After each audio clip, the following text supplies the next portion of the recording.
ബാലവേലയും നിരോധിച്ച സംസ്ഥാനമാണ് കേരളം. എന്നിട്ടും അധികാരികളുടെ കൺമുന്നിൽ പട്ടാപ്പകൽ പോലും കുട്ടികളെ ഉപയോഗിച്ചുള്ള ഭിക്ഷാടനം നിർബാധം തുടരുകയാണ്. തിരുവനന്തപുരം നഗരത്തിലെ ട്രാഫിക് സിഗ്നലുകൾ കേന്ദ്രീകരിച്ചാണ് ഇതര സംസ്ഥാനക്കാർ കൈക്കുഞ്ഞുങ്ങളുമായി അപകടകരമായി ഭിക്ഷാടനം നടത്തുന്നത്.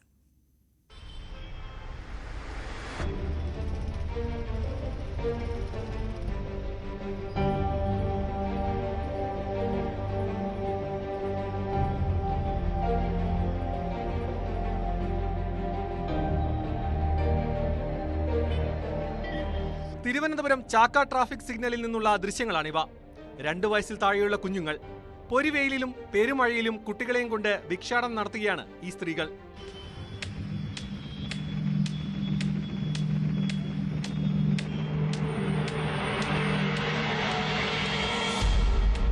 കുട്ടികൾക്ക് ഭക്ഷണം നൽകാൻ സഹായിക്കണമെന്നാണ് അഭ്യർത്ഥന. സിഗ്നലിൽ നിർത്തുന്ന എല്ലാ വാഹനങ്ങളുടെയും അടുത്തെത്തും. ഗ്ലാസ് ഡോറുകൾ തട്ടി ഭിക്ഷയാചിക്കും. കുറച്ചുകൂടി മുതിർന്ന കുട്ടികളെ ഉപയോഗിച്ചും ഭിക്ഷാടനമുണ്ട്.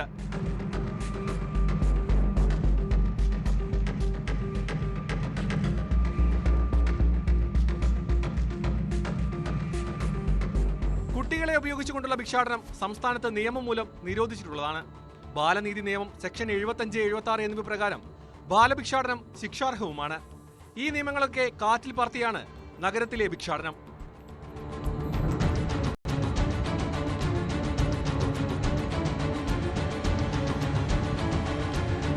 ഉത്തരേന്ത്യയിൽ നിന്നുള്ളവരാണ് സംഘങ്ങളായി തിരിഞ്ഞുകൊണ്ട് തലസ്ഥാനത്തിന്റെ പല ഭാഗങ്ങളിൽ ഭിക്ഷാടനം നടത്തുന്നത്. ഇവർ എവിടെ നിന്ന് വരുന്നെന്നോ ആരാണ് ഇവരുടെ പിന്നിലെന്നോ കൃത്യമായി വിവരമില്ല. ശിശുക്ഷേമ വകുപ്പും പോലീസും ചേർന്ന് ഇവരെ ഇവിടെ നിന്നും മാറ്റാനുള്ള നീക്കങ്ങൾ നടത്തിക്കൊണ്ടിരിക്കുന്നുണ്ട്. ക്യാമറാമാൻ വിനോദിനോടൊപ്പം സാരംഗ് സുധാകരൻ, ന്യൂസ് 18, തിരുവനന്തപുരം.